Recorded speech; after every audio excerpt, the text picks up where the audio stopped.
7 ગુજરાતી ન્યૂઝમાં આપનું હાર્દિક સ્વાગત છે। સમાચારની વાત કરવામાં આવે તો ભારતીય જનતા પાર્ટી પાદરા તાલુકા યુવા મોરચા દ્વારા કારગિલ વિજય દિવસની પૂર્વ સંધ્યાએ કારગિલ વિજય દિવસની 25મી વર્ષગાંઠના સંદર્ભે મશાલ રેલીનું આયોજન કરખડી ગામ ખાતે કરવામાં આવ્યું।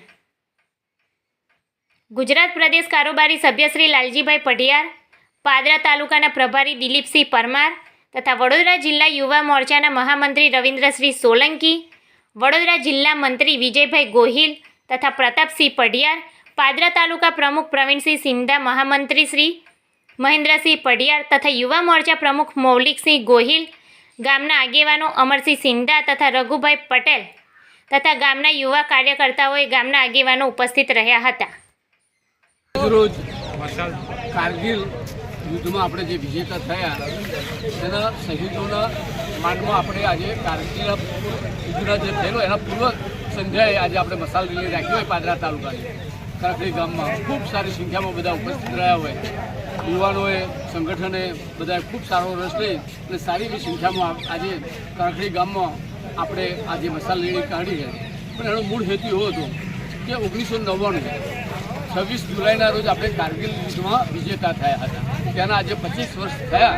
આવતીકાલે એની જે આખા જિલ્લાની ઉજવણી થઈ રહી છે એની પૂર્વ સંધ્યાએ આપણે પાદરા તાલુકાની જે યુવા મોરચા દ્વારા મશાલ રેલી કરવામાં આવી છે।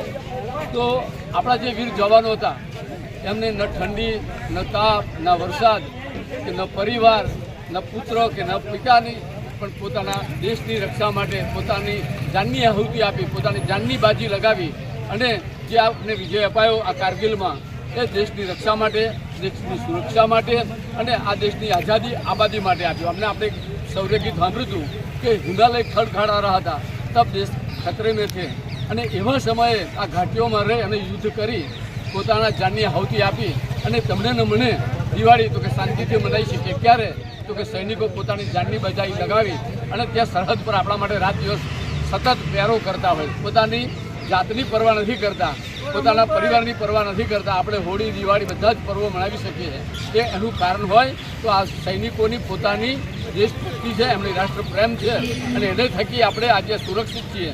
તો એવા સન્માનીય સૌ શહીદ થયેલા આપણા કારગિલ યુદ્ધમાં જે જવાનો છે એમના પરિવારને ભગવાન શાંતિ આપે, એમના પરિવારની સમૃદ્ધિ વધે, એમના પરિવારને સુખ સમૃદ્ધિ મળે અને આ દેશની કાયમ એકતા અખંડિતતા જળવાઈ રહે અને આ દેશ સુરક્ષિત રહે એવી ભગવાન અને ભારત માતાના ચરણોમાં પ્રાર્થના ભારત માતા કી જય।